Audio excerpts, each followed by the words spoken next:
тек қана технический уборщицаларға ғана емес, негізі именно үй жинаудың ненің тәсілін үйрену бүкіл әйел затына керек та. Иә.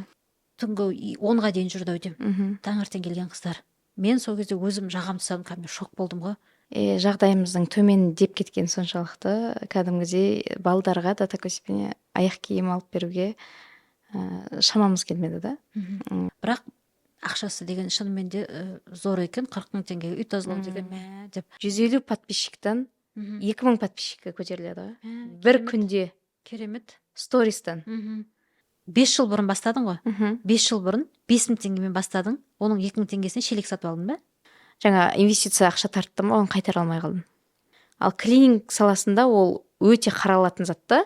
Негізі оңай бизнес емес сияқты да сенің салаң. Любой заттан да шешім таба аламын да.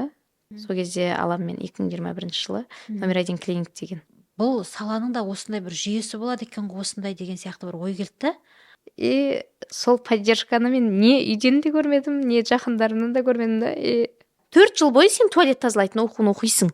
Сол кафең, рестораның таза тұрмаса, саған ешкім келмейді. А оны жасайтын кімдер? Техничкалар, уборщицалар. Қайырлы күн, құрметті достар. Бүгін біздің подкастымызда Аягөз ханым келіп отыр.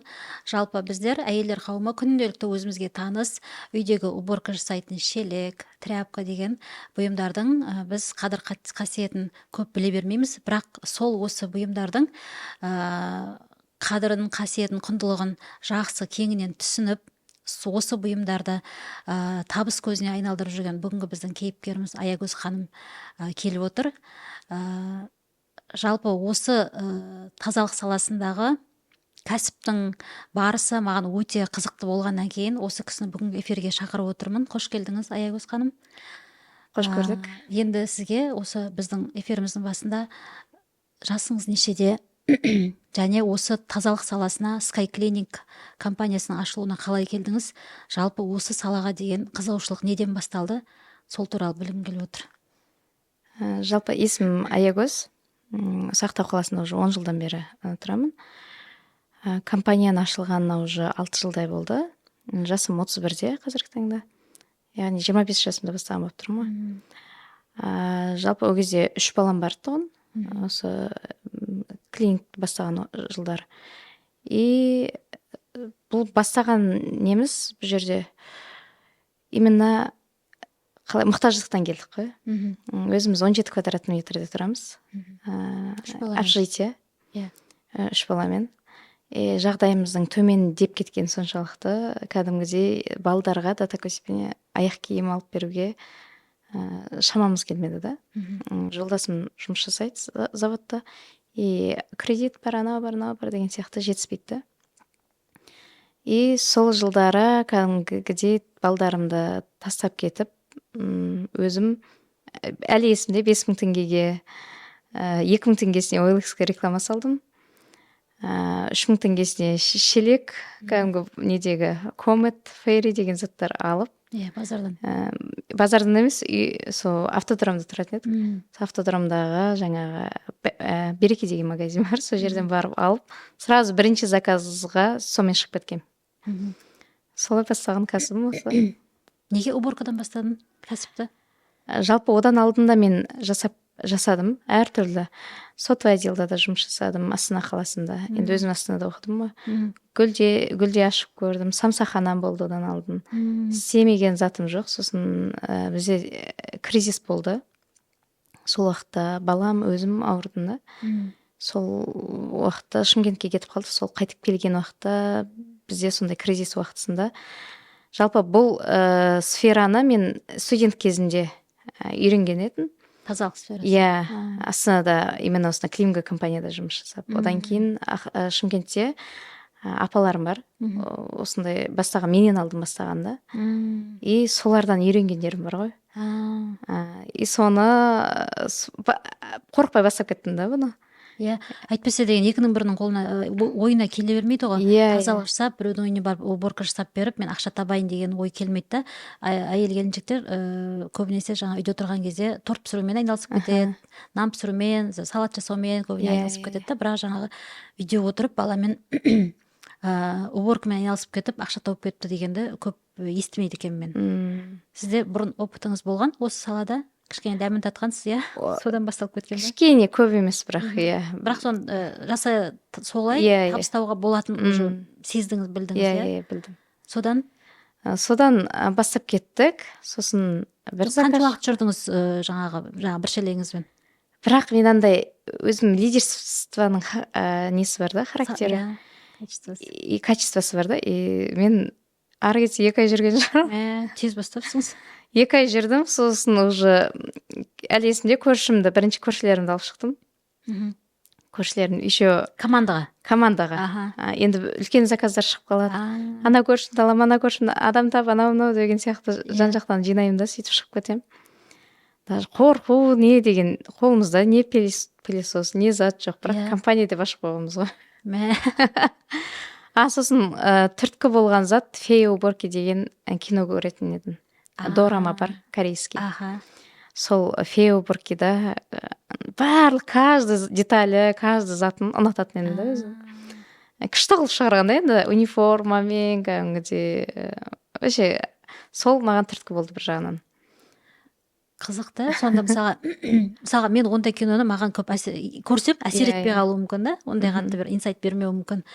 Көп адамдар ойлаймыз ғой, жаңағы ақша табу үшін бір затты алып екінші жерге барып сату керек, тек сауда саттықпен айналысу керек деп. Бірақ мен қазір осы подкасттар жүйесін түсіріп келе жатырып көп кісілермен танысам да, соны әртүрлі бағытта, әртүрлі өздерінің табыстарын тауып жүрген және сол саланы дамытып жүрген кісілерді да өте қызықты.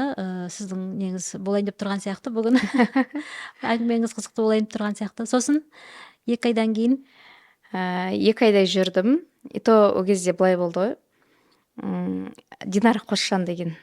Иә, танисыз ба? Қазір Габининская. Сол бірінші блогер маған жазған.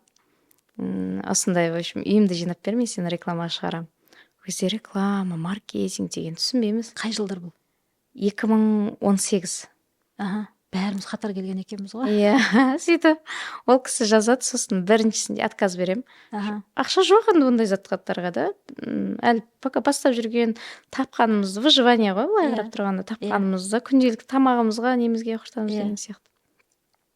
Сөйтіп екіншісінде тағы да жазды. Ол өзі жазып отыр. Өзі жазып отыр екіншісінде. Ол да бір Аллахтың қалауымен болды. Екіншісінде тағы да жазды. Хорошо, жасап бере қойыңызшы деп қыздармен келістім. Осы кісі реклама жасап беремін деп отыр. Давай Инстаграмда бір көрейік. В общем, тегін шығарып бересіңдер ме деп олардан сұраймын. Хорошо дейді олар да. 300 квадрат метр үй. Сол кезде өзім шықпаймын уже. Сөйтем да, уже соларды жіберем да. Уже командадан жібереді. Рекламадан білесіз ба? 150 подписчиктан 2000 подписчикке көтеріледі ғой. Бір күнде. Керемет. Стористан. Я в шоке. Ана жерде соғып атқан адам көп. Менде вообще онда командада адам жоқ. Өзі 4-5 ақ қыз ғой. Иә. Ана кәдімгідей уже біз ондайға дайын емес екенбіз да. Сол опыт қой оның бәрі де. Сөйтіп, осындай екен ғой деп бірінші болып Ақтау қаласында блогерлармен жұмыс жасап бастаған мен екен. Бірінші болып. Кейін уже көп затты негізі осы клиник саласына да өзім байқаймын ғой, енді не ғана емес, көп затты енгізген мен деп білем да. Себебі Ақтау қаласында да бірінші әкелген деген сияқты ғой. По Казахстану деген сияқты бізде. Просто по Казахстану даже униформа деген зат, мысалы футболка, кепка деген зат ешкімнің ойына келмеген зат. И сонымен фотосессия, видео түсіру деген ешкім ондай зат жасамаған ғой. Бірінші болып поло футболка мен кепканы кәдімгідей артына реклама жасап фотосессия жүргізгеннен кейін бізден қанша адам дәл сондай қылып копировать етіп қайталағанда. Крадика художник деген болды. Керемет. Сондай да. Содан 2 айдан кейін сіздер уже команда болып жұмысқа шығып бастадыңдар да? Иә, енді оған дейін бір заказ, 2 заказ деген сияқты, одан кейін уже кәдімгідей өсті. Уже дәмін таттық блогермен жұмыстың. Сосын сразу рекламаға жұмысқа адам аламыз деп. Не офисі жоқ.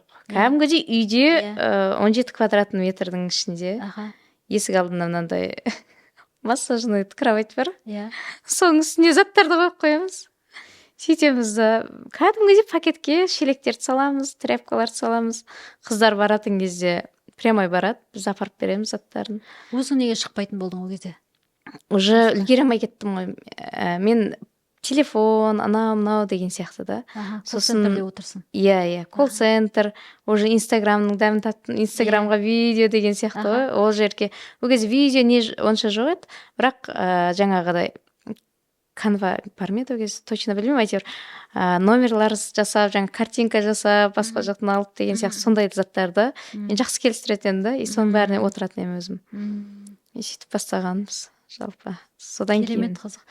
Сол кезде сенің жаңағы 4-5 қызбен команда болып жүрсің ғой да, сол кезде. Сол қазіргідей үлкен компания болып кететініне жаңа ойладың ба? Сондай болып кетеді деп жалпы? Жалпы мен любой зат бастаймын ғой. Жоқ, любой зат бастаймын ғой. Менде мынандай болады. Любой, даже бүкіл шаруада мен алдын ала көретін адаммын да негізі. Керемет. Сосын оның да жақсы жағы бар ғой. Бірақ мына асты жақтағы заттарды көрмей қаласың да. Қазіргі. Біреулер қазіргі нені көреді да, қазіргі и осы уақытпен жүре береді ғой. Ал мен алдыңғы жақты көремін да. И мына жақтағылар еленбей қалады да. Сөйтіп бастаған уақытта компания қылам деген арман болды. Одан кейін бірақ фея уборкиді мен тастап 2020-да ажырасып кеттік дедім ғой. Екінші рет ажырасқан уақытта тастап Шымкентке кеттім 1 жылға. Сол уақытта феяны сол жердегі менің астында жұмыс жасаған қызға тастап кеткем. Кішкене олар жасата алмай қалды. Сөйтіп вообще аты мен жоқ болып кетті ол. Фея жоқ болып кетті. Енді Скай қайдан шықты? Сосын қайтып келдім мен Ақтауға 2020-ның соңында. 2020-ның соңында келдім, уже опыт бар менде мына сферада. Неге бастамасқа? Қайтадан алдым да, қандай ат қоямыз, енді жан-жақтан іздеп, фея уборкиді қойғым келген жоқ. Сөйтіп Скай деп жан-жақтан енді интернеттен іздейсің аласың, сол Скай деген больше не келді. Қайтадан нөлден бастадың ба сонда? Қайтадан нөлден бастадым. Бұрынғы инстан қайда? Оның бәрі жоқ қол жерген. Сөйтіп қайтадан нөлден бастаған уақытта уже то же самое оборудование жоқ, барлық затты солай нөлден бастап, уже ол кезде тоже өзім шығып бастадым. Кейін уже қасыма команда. Қайтадан өзің шықтың. Қайтадан, иә.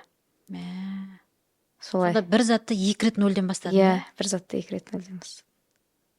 Бұл маған естіп жаңағы кім сияқты болдың ғой сен? Айфонның хозяйны. Өзің компаниясын өзін уволить етіп жіберіп қайтадан шақыратын жұмысқа. Сондай сияқты кетті ма сенікі? Қызық екен. Содан қайтадан Ақтаудан нөлден бастадың. Бұл кезде уже сенде қарайған опытың бар. Уже блогерлермен жұмыс жасай аласың, уже переговорлар жүргізе аласың. Бұрынғыдай жаңағы деңгей емес қой сенде. Сол ғой, уже тез да. Себебі мен сенімен танысқан кезде Скай клининг болған сияқты. Скай клининг еді, иә. Мен танысқан кезде. Сіз 2021-де заказ бердіңіз ғой? Солай ма? Иә, мен 2021-дің басында уже бастағанмын. Сол кезде, сол кез болып тұр Скай клининг. Менің есімде бар, жалпы былай ойлаймыз ғой біздер, үй тазалағанда тұрған не бар деп ойлаймыз да. Мен өзім солай ойлайтын. Мысалға мен сіздің жаңа компанияны тазалыққа шақырған кезде мен 3 комнат квартира тұрмын, 100 квадрат. Бірақ былай еді, уборканы бастайсың ба, 2 күн жүресің, 1 күн анық жүресің, оның деген не шаң сүртілмей қалады, не жаңа полың жуылмай қалады. 1 күн целый день жүрген кезде да уборка жасаймын деп. Сосын оны келесіде істей қоямын деп ары қарай жалғастыра бересің ғой, ол шаң тұра береді деген сияқты. Бірақ ойлайтын едім, құрсын үй тазалағанда тұрған не бар, не затқа әйелдер уборка шақырады үйіне деп. Сосын бір күні сізбен танысқаннан кейін сол мен көргім келді, Новый годқа қарсы, жаңа жылға қарсы ғой деймін, сол сізбен танысқанда, сосын көрейінші деп люстраларда көптен жуылмаған деген сияқты бір жаңа, бірақ ақшасы деген шынымен де зор екен, 40 000 теңге үй тазалау деген деп. Бірақ көргім келді, не өзгешелік болады мен өзім тазалағаннан деп та. Сөйтіп шақырған кезде 3 қыз келді ме екен? 3 қыз келді ғой, полный генеральный уборка 40 000 теңгеге деп. 3 қыз деген терезеден бастап, енді занавесканы түсірген жоқ, бірақ люстра, плинтус, төбедегі галтель бәрін сүрткен кезде түнгі 10-ға дейін жүрді ау деймін. Таңертең келген қыздар. Мен сол кезде өзім жағам тұсадым, шок болдым ғой. еще деген. Енді ең қызығын айтайын. Жаңағы біз полымызды деген тайғанап жүрміз да, үйдегі полды тайғанақтап жүрміз. Иә, тайғанақтап жүрміз. Түсінбейміз да, не істеп кетті мыналар деп. Оказывается деген таңғаламыз да, оказывается профессиональный уборка деген осындай болады екен ғой деп біз балдарымызбен бірге таңғалып жүрміз. Сіз маған соғып едіңіз ғой, не істедіңдер деп. Иә, кухнямызда бізде ана не паркет қой, ламинат паркет. Сол кілем жоқ үстінде. Тайғанап бүйтіп аяғын бүйтіп ақырындап баспасаң тайып кетесің. Иә. Сосын ол сосын жаңа мынадай залда тұрған мынадай қонақ столдар бар ғой. Үстіне дастархан жоқ, балдар сабақ оқиды, анау мынау дастархан жинап тастаған ұзын столда. Соның үстіне деген сенсеңіздер 3 аптаға дейін шаң қонған жоқ қой жаңағы столдың үстіне. Иә.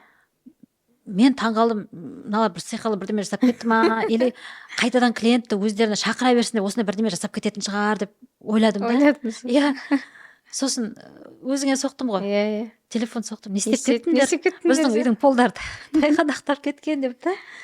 Сол кезде оказывается сіздер өздеріңіздің жаңа арнайы кәсіби өздеріңіздің средстволарыңызбен пайдаланады екенсіздер да. Иә, просто полирующий деген зат бар ғой. Иә, біз оны білмейміз ғой, күнделікті тұрмыста ондай затты пайдаланбаймыз. Сосын ондай эффекті шықпайды екен біздің үй тазалағанымызда да. Жаңа бір сүрткен шаң келесі 2-3 күннен кейін қайтадан шаң қонып тұрса столдардың үстінде. Керемет таң қалдым. Одан кейін сосын мына жаңадан үйімізге көшкеннен кейін ол кезде жаңағы после ремонта деген уборка бар ғой, тоже сол сіздің қыздарды шақырдым. Ол кезде сол 4 қыз келді, 200 квадрат қой, енді оған жолдасым айтты, сразу ешқандай не істей алмайсың, үлгере алмайсың, терезе бар, еще ремонттан кейін қайта шыға береді ғой, қайта шыға береді. Сонысын жаңағы бір күн 2 күнде жасап үлгере алмайсың, сен не істей алмайсың, игере алмайсың, сразу не шақыр деп та, клининг компания шақыр деп. Сосын ол кезде сол кезде мен мысалы пустой квартира, люстратор новый, шаң жоқ әлі. Ол кезде де ойладым, не сүрткені бар, мебельдер тұр, мебельдердің төбесінен құрып бүйтіп төбесінің бәрін сүртіп шығады, терезені бүйтіп сүрте қояды, пол кілем дым жоқ, мебель дым жоқ, бәрі пустой квартира. Не тазалағаны бар, оны қайта сүртіп алмаймыз. Бірақ сонда тыңдадым да, жолдасым шақыра қойшы. Сол кезде сол пустой квартираның өзінде де таңертең келген қыздар 12-ге дейін жүрді. Таңғы 12-ге дейін жүрді. 4 адамның қолдайды ол. Иә, 4 адам. Ол кезде занавеска ілінбеген. Бізде де соның өзінде клиенттер сөйтіп шақырады ғой. У нас уборка после ремонта. Просто келіп шаңын сүртіп кетіңізші дейді да. Сосын айтамын да, ол просто шаң емес қой сенде, это целый неше уақыт ремонт жасалды, мысалы. Негізі көбінесе мына паркеттен жаңа ламинат қойып жатқан уақытта негізі астын пылесос ұстамайды ғой. Қандай шаң бар, сонымен қондырып жібере салады да. И анау шаң көтеріле береді. Негізі көбінесе сол жерден қате кетеді да. Ремонтниктер оны ескермейді деген сияқты да. Негізі астын жақсылап шаңын алып барып қондыру керек та. Тесік қой по-любому. Терет плинтус не шыға береді да. И то бізде Ақтауда білесіз ғой, кәдімгі шаңды қала. Тез шаңғып қалады мысалы. Керемет. Енді жалпы әр нәрсенің өзінің оқитын білімі болады деп. Қазір енді көп затты оқып біліп үйреніп жатырмыз ғой. Қай затты да ғылыми өзінің жаңағы негіздемелері бар, өзінің жаңағы тәсілдері бар, соның бәрін оқу керек деп та. Жалпы тазалықтың да өзінің білімі бар да. Мен түсінуім бойынша сіздің жаңағы рилстарыңызды қарап отырып, сіз өзіңіздің қыздарыңызды қалай дайындайсыңыз, қалай таңдайсыңыз? Енді көп қыз келіншек келетін болар сізге жұмысқа. Барлығын бірде ала бермейтін боларсыңыз. Бізде былай ғой, көбінесе енді біреудің үйі бізге аманат қой. Мысалы, сіздің үйіңізді алдық делік, бізге аманат та ол жерде. Біреудің бір затын бұзып алмау, біріншіден, екіншіден бір зат ұрланбау деген сияқты да. Өте жауапкершілікті жұмыс та бізде негізі. Хорошо, клиент бізге келсе мейлі екен, біз клиенттің үйіне барамыз ғой, біреудің имуществосын тесеміз. Мысалы да, былай қарап тұрсаң. И сондай уақыттарда мен көп қателескен бұл осы келіп жатқан жолда. Біреудің мебелін құртып қойдық, 160 мыңға өзіміз мебель жасатып бергенбіз, есіктерін. Қалай құрттыңыз оны? Ол былай болды. Негізі обучение сол күні болған негізі. Біз үй тазалаған кезде құртпай тазалаймыз өзімізді. Мысалы былай ғой, қазір әр түрлі мебельдер бар ғой. Иә. Енді бізде человеческий фактор деген бар. Аха. Самый опасный ол человеческий фактор. Иә. Негізі любой момент могут подводить. Иә. Мысалы да. И осындай мебельдің матовый, глянцевый, анау мынау деген сияқты. Ал бізде средстволар бөлінеді. Щелочь, кислотный, мынаны мына жаққа пайдалану керек, мынаны мына жаққа пайдалану керек. И дәл сол күні мен полный сотрудниктерге обучение өткіземін. Айтып жіберемін. Мынау затты, щелочьті, мебельдің бетіне вообще себуге болмайды. Сөйтеді да, как назло, сол күні барып, матовый мебель бар ғой, кухонный.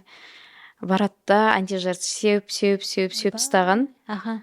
И каждый есіктері кәдімгідей дақ уже болды, ол жасай алмайсың оны. Кетпейді. Потому что ана щелочь қой, күйдір жүреді. Иә. Сөйтеді да, не істедік, ол қыз алды да жұмыстан шығып кетті. Ол шығып кете салды. Иә. И пришлось өзімізге. И бірақ ол жерден алған опытымыз, одан кейін сотрудниктермен договор жасау. Каждый обучениеден кейін не қол қойдырып алу деген сияқты да. Сондай, әр негізі бізде ошибка, это бізге опыт қой, каждая ошибка. Енді уже қазір ошибканы алдын мен былай қабылдайтын едім, өмірден түңіліп кетеміз, өз-өзіміз жазғарамыз, сондай да, мен дұрыс емес істедім, мен мынандаймын деген сияқты. Кейін уже психология келген уақытта түсіндім, каждая ошибка бізге опыт екен. Түсінгеннен кейін уже нормально да. Келесіде соның алдын алып тұрасың уже. Иә, сосын алдық та ол мебельдер дегенде подруга мебельді жасайтын, есіктерін, тек фасадтарын барып, дәл сондай қылып жасап берді. Соны барып әкеліп қондырып бердік. И одан бөлек те қанша мысалы болған жағдайлар бар да. Сонда неше түрлі жаңағындай негативный дейміз ғой енді. Жақсы емес жағдайлар болып тұрады екен ғой да бұл бизнесте да. Любой кәсіпте өзіне тән бір несі бар ғой. Қиындығы да бар, жеңілдігі де бар деген сияқты. Өзіңіз осы салада жаңағы именно тазалықты қалай жүргізу бойынша деген курстарды өттіңіз бе сонда? Мен бұл сабаққа қалай келдім? Вообще мен үлкен объемға шығайын десем, тағы бір зат жасайын десем, көбінесе сертификат бар ма деп сұрайтын. Сертификат бар ма, или бір жерде оқыдыңыз ба, қандай опыт бар, қандай не бар. Сосын жан-жақтан қарап жүрем, и клинингпен көбінесе қазақтар обучение жоқ негізі клинингті. Көбінесе орыстар. Енді бізде бұл клининг саласы 2020 жылдар келді. Мынау строительный магнаттар бар ғой, кәдімгідей строительныйлар, солар алып келді да бізге. Мысалы қазір компаниялар бар ғой. Солар алып келді да, BI Group деген сияқты. Клининговый компанияларды ма? Олар келген жылдар бізде жоқ болды. Бізде техничка, уборщица деген бар, бірақ клининг болмады да, олар шетелден алып келді бірінші. Потому что оларға идеально алып жинау керек қой. Шетелде уже ол қанша уақыт бұрын дамып кеткен зат та. И көбінесе бұл клинингпен бірінші бастаған орыстар. Қазақтар көп бастамаған. Осы бертен келе жақын уақытта ғана басталды да. Иә. Өйткені менің бір есімде бар, сол бір танысқан кездерде сен айттың да, Москваға ма бір жерге осы клинингтің оқуына бара жатырмыз деп айтқаның бар да. Мен сол кезде таңғалғам, бұның да оқуға бола ма? Не оқығаны бар дегендей ой болды да, қызық екен ғой, мына қыз ерігіп жүр ма деп бір ойлап қойдым. Не оқып келдің сол кезде? Мысалы былай ғой, даже үйді аласың ғой. Үйді алған кезде, мысалы, магазинге бардың, магазинде тұрсың, и тряпкаларды байқасаңыз, әртүрлі цвет болады, байқайсыз ба? Цвет жасыл, сары, қызыл, көк болып келеді. 4 цвет болып келеді. Губкаға қарасаң да 4 цвет болып келеді. Посуды жуатын губка. Любой заттың, мысалы, тряпкасы болсын, губка болсын, мысалы, байқайсыз ба жалпы? Дәл сол сияқты әр заттың негізі өзінің кодировкасы бар. Мысалы, біз үйге барған уақытта туалетті жуған тряпкамен кухняны жумаймыз.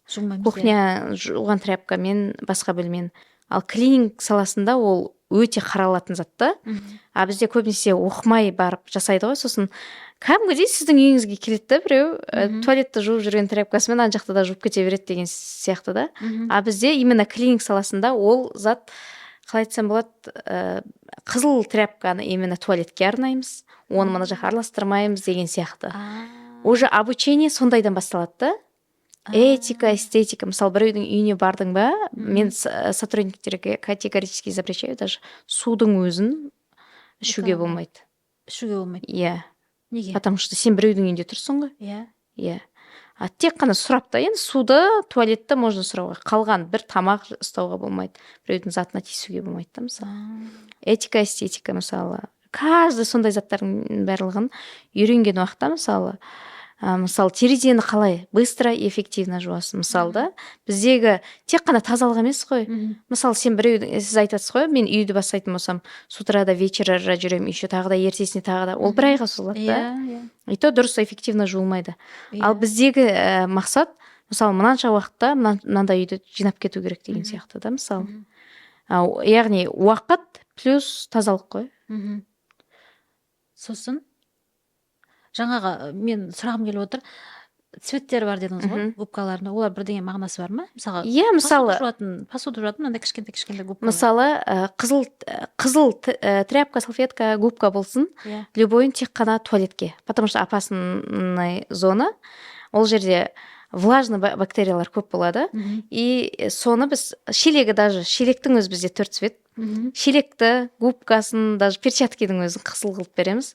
Туалетті жинап болады, болды, сол жерде тұрады. Сол неде тұрады. Кухняға кіреді, жасыл шелек, жасыл тряпка, жасыл губка, болды. Эко. Иә. Тек қана жасылды түсініп тұрсыз ғой. Иә, үйде де солай болу керек па, күнделікті тұрмыста да? Жалпы негізі көп адам түсіне бермейді ғой, не үшін ол әртүрлі цвет. Не үшін бірдей цвет болып келмейді губкалар? Неге тряпкалар бірдей цвет болып келмейді? Яғни әр заттың өзінің спецификасы бар да. Мысалы, не үшін мынандай терезе жуатын көк тряпка болып келеді, байқайсыз ба? Иә. Потому что стеклянный поверхность, стекло, окно, сондай жерлерге тек қана көк. Бірақ олардың жаңағы составтары бірдей ма? Матасының, губкасының бірдей? Енді әртүрлі составтар болады. Микрофибра, жаңағы именно стеклоға арналған деген сияқты. Әртүрлі составтар болады. Именно мысалы бөлмеге басқа цвет деген сияқты ғой, жаңа сары, оранжевый деген сияқты. Сондай болып бөлінеді. Ескеретін жағдай екен. Иә, әртүрлі бір мынандай упаковканың ішінде, бір буманың ішінде әртүрлі цветтерден бата, бірақ оны біз цветіне мән бермейді екенбіз. Иә. Жалпы ол жерде каждый затты сондай профессионалды тұрғыда көрсетіп не алатын болсаң, негізі кәсіпті жүргізгеннен кейін мен ойлаймын, от души жүргізу керек та.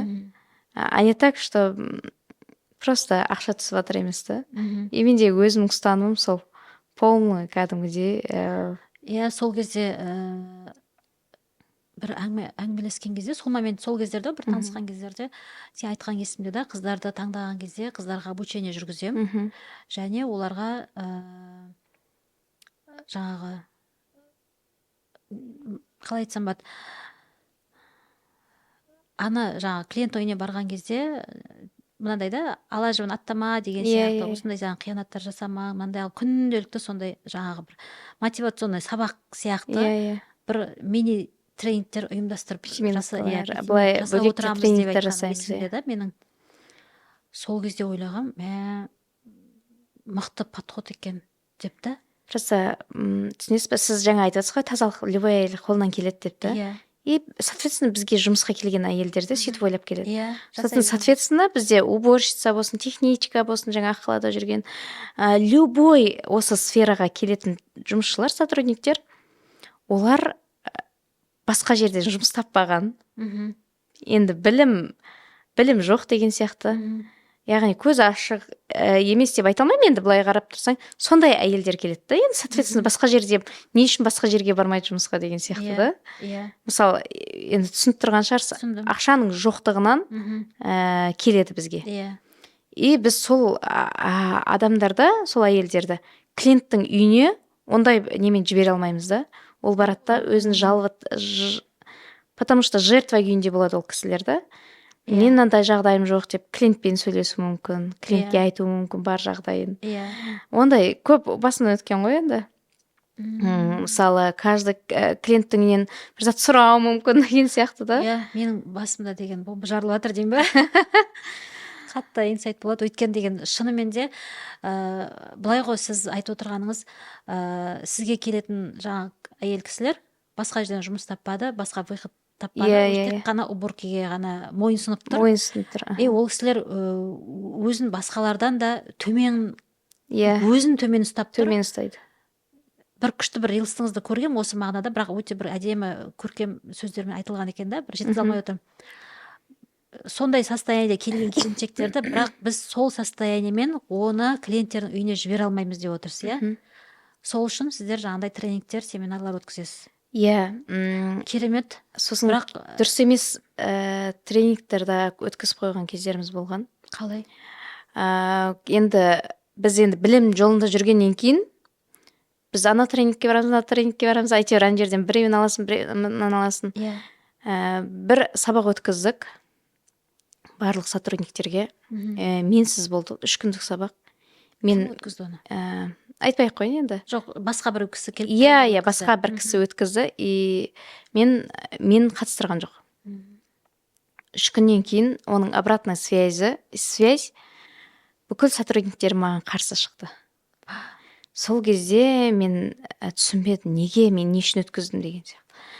Сөйтіп барып, так обидно болды да, енді ақша шығарып, сен ана адам шақырып өткізесің, оның барлығы енді қарап тұрсаң, сен кәсіпте жүргеннен кейін шығын шықпай кіріс кірмейді ғой енді. Шығын шығарасың, не үшін шығарасың, клиенттің үйінде мынандай, номер әдемі болғың келеді деген сияқты да. И сондай уақытта олардың алған білімі, қалай айтсам болады, мысалы, былай үйреткен деп айта қойыңызшы. Сіздер өздеріңіздің құқықтарыңызды айта білу керексіздер. Сіздер өздеріңіздің құқықтарыңызды өздеріңіздің сөздеріңізді айта білу керексіз, бүйту керексіз, сөйту керексіз, сондай мағынада да енді. Сол кезде ол кісілер, соответственно, тек қана прямом смысле түсінгенді, қабылдағанды, и мен тек қана манан жасаймын, мен тек қана былай жасаймын, сіздер бүйту керексіздер, сөйту керексіздер, бізге право качать етті. Ондай да кездер болғанда. Сосын не істедік, ол кісілермен негізі көбінесе ол кісілерден қазір біреу жұмыс жасамайды. Көп ұзамай жұмыстан шығып кетті.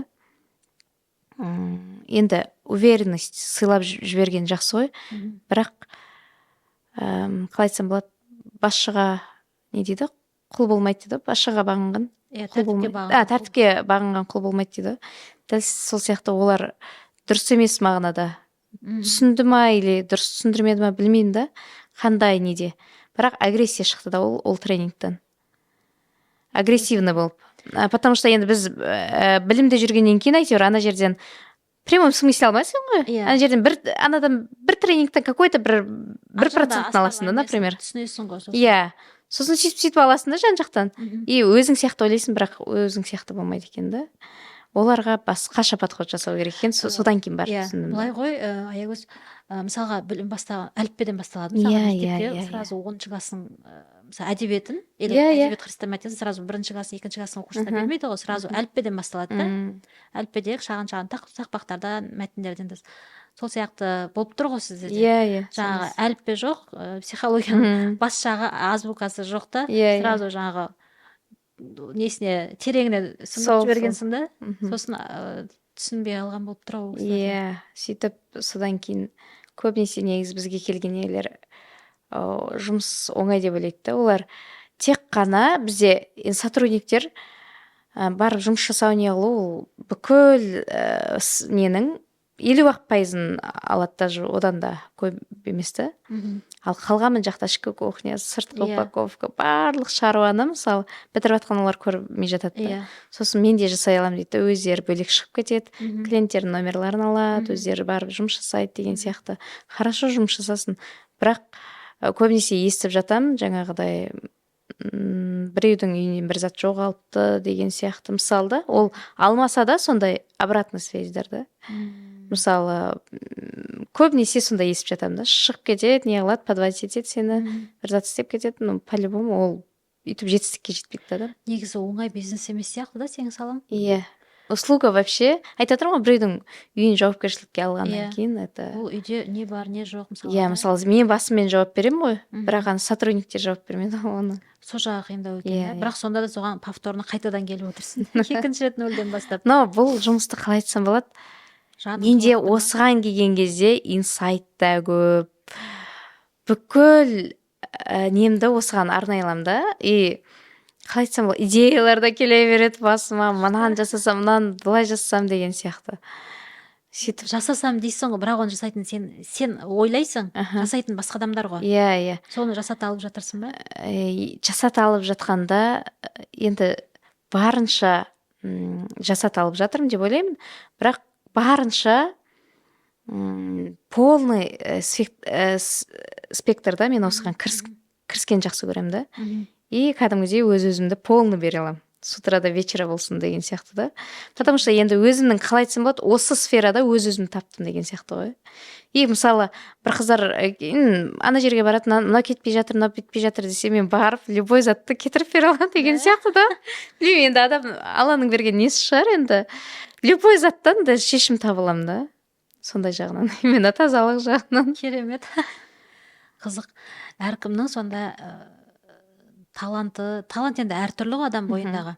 Қызығушылықты айтамын да. Иә. Қызығушылық вообще шок болып отырмын мен. Уборка саласынан еще біреудің үйіне барып бір шаруа жасағаннан, содан керемет бір удовольствие алатын болып Иә. Қызық. Ал жаңағы сіздерде әртүрлі андай профессиональный дейміз ғой, кәсіби оборудованиелер бар да. Оларды да қалай тауып алдың? Қалай көзін таптың? Қалай көзін тапқанында бізде сол 2021-де дедім ғой. Сол уақыттар бастап тұрған уақытта алдын бізде оборудованиесі жасай берді ғой фея уборкида. Иә. Ал мына жерде бастаған уақытта 2021-де. Иә. Бірақ ол кезде уже мен уже опытым бар. Жан жақтан көріп келгем уже. Сол уақытта кәдімгідей профессионалды тұрғыда көрсетем деген менде ниет болды да. Бірінші ол кезде кәдімгі пылесос пен парогенератор сондаймен бастағам. Бір штук болса да, но зато сонымен бастадым да ол кезде. Потому что ол кезде мода болып жатты, парогенератор деген зат. Иә. Біздің үйге солай келді. Батареяларын, радиаторларын араларын бүйтіп үпіріп тазалайтын. Мынандай күшті зат бар екен ғой деп біз таңғалдық. Әйтпесе ол деген біздерде неше жыл бойына жаңағы тазаланбайтын қуыстар ғой енді. Енді саусағың жеткен жерге дейін бүйтіп шұқып тазалаған боласың, оның ар жағында арда да шаңдар жатыр да мысалы. Оны біз саусағымызда жетпейді, тазалай да алмаймыз. Иә. Қалай тазалауға болатында соны ойланбайды екенбіз. Сондай техникаларды жалпы біз именно шетелден көреміз ғой негізі. Мен өзім негізі барлық идеяларды шетелден, мынаны Қазақстанның несінен алып көрмегем. Шетелден алам да. И сөйтіп 2021-де бастаған уақытта сол парогенератор, пылесос, сосын жаймен тағы да қостық. Сөйтіп қосып әйтеуір 2021-дің март айында фотосессия өткіздік. Жаңағы бірінші айтып отырмын ғой, футболка, кепка, мен бірінші по Казахстану вообще. Одан кейін бізден кейін басқалар қайталады да, дәл сол сияқты, дәл соны да. Оған дейін барлығы енді интернеттен алған суретін жаңағыдай жасай беретін едік қой. Бәрі сондай жасап жүрген. Одан кейін уже өзіңнің мен жаңағы сотрудниктердің түрін қою арқылы сөйтіп тоже осы жерде біз келдім да, бір емес бірнеше блогерға реклама беріп тастадым. Сөйтіп көтерілдік. 2021-де еще мен кәсіпкерлердің арасында сөйтіп көтеріліп жүрген кезде уже ана блогер, мына блогер танылып қаласың ғой оларға да. И сөйтіп жүрген кезде кәсіпкерлердің ортасына номер 1 клиник қылып осы Ақтау қаласына шақыртады 2021 жылы. Сол кезде алам мен 2021 жылы номер 1 клиник деген титул алдыңыз ба сол кезде? Титул алдым, иә, Инстаграмнан. Күшті. Сөйтем да, ол кезде енді маркетинг жағынан 2020 жыл мен Шымкентте тұрдым дедім ғой, бір жыл. И сол жылдары маркетинг саласында мен үйде отырдым да, оқып алдым. Жаңағы SMM, именно маркетинг. Мысалы маркетинг дегенді көбінесе SMM деп ойлайды ғой. На самом деле маркетинг деген ол целый пиар дейді ғой, былай қарап тұрсаң, сен қалай өзің атыңды шығара аласың деген сияқты. Сондай неде оқыдым да, и ол оқығаным мына жаққа пайдасын тигізді. Сондай да, в общем. Енді қазіргі таңда сен үлкен компаниялармен жұмыс жасап жатырсың да? Иә. Қандай қызмет түрлері бар қазір, дәл қазіргі таңда өзіңізде? Біз сол квартира жағынан бастадық қой. Одан кейін осы жолда маған андай адамдар кездесті, неге сен үлкен объектіге шықпайсың, неге сен былай жасамайсың деген сияқты. Бірақ менде негізі менде самоуверенность осы 1-2 жылдықта келді негізі. Оған дейін менде уверенность вообще низкий самооценка. Олай айта алмас едім. Екі ай шелекпен жүріп компания ашып кеткенге дегенге. Жоқ, былай жасай беремін, бірақ анандай да. Оны да мен психология келіп келіп жатыр ғой. Қорқыныш, сосын анандай ғой. Мен онда үлкен объектіге я недостойна деген сияқты да. Сосын мен қалай шығам деген сияқты да. Ондай бәрін сондай заттармен бастадық. Бірақ осы жолда кездескен жаңа Гүлмира апа көп затты маған көмектесті. Жаңағыдай алдыңа мынандай цель ғой деген сияқты да. Сол кезде 2021 жылы біз жазған кезде 1 жылға цель қойдық, 2 жылға цель, 5 жыл, 10 жылға да. И қазір қараймын ғой, и солар болып отыр да, жаймен бірден. Мен сол кезде мен қазір енді уверенность енді қалыптастырып жатырмын дегенім, мына компанияны да негізі айтып отырмын, жаңағыдай үлкен қылып бастауымдағы бастағы менің ниетім андай ғой. Бәріне доказать ету болды. Потому что мына клининг саласын көбісі менсінбейді да, былай менсінбей қарайды да. Менсінбей қарайды. Даже әлі есімде осы бір блогер. Сендердің табатын табыстарың аз ғой, сонда да сендерге скидка жасап бере қойыңызшы деп айтқаны әлі есімде да. А на самом деле бұл жерде миллиондап тауып жатқан, даже товарный бизнесте табылмайтын ақшаны осы жерде табуға болады. Келіп отыр, қазір жайлап алып келе жатыр. Сол кезде сол именно сондай кәсіпті, сосын ақша бермей қалған бірнеше клиенттер болған. Қандай жағдайда ақша бермейді? Былай ғой, менсінбейді ғой, в общем, уборщица, техничка деген адамдарды вообще негізі бізде қалыптасып кеткен да стереотип сондай. Олар төмен деген сияқты да. На самом деле бұл жерде білімсіздік емес, өзім Астана қаласында оқығанмын жалпы да. Просто мен біреуде жұмыс жасай алмаймын. Біреуге барып, қол астында жұмыс жасай алмаймын. Маған кәдімгідей өз байым өзімде жүретін адам. Сол сияқты осы кәсіпті доказать еткім келді ғой. Бұл кәсіп кәдімгі достойный кәсіп деген сияқты да. И сондай доказательствомен келді ғой, менде почти басында да.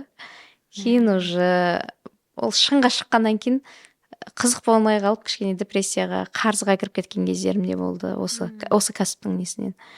Сондай. Қарызға кіріп кету, одан қайта шығу деген барлық кәсіпте болып жатырған дүние ғой. Ал онда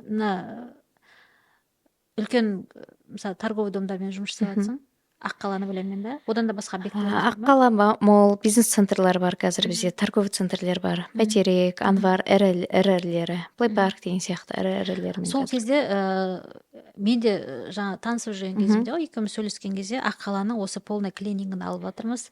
Туалет линиясын алып жатырмыз, полный жаңа уборкасын алып жатырмыз деген кезде, оказывается, осылай да жасайды екен ғой адамдар деп мен ойлап қойдым да. Енді біз жаңағы тек қана өзіміздің саламызды білеміз, сосын басқа адамдардың қалай не істеп жатқанында хабарымыз жоқ қой енді. Екіншіден, бұл саланың да осындай бір жүйесі болады екен ғой, осындай деген сияқты бір ой келді да.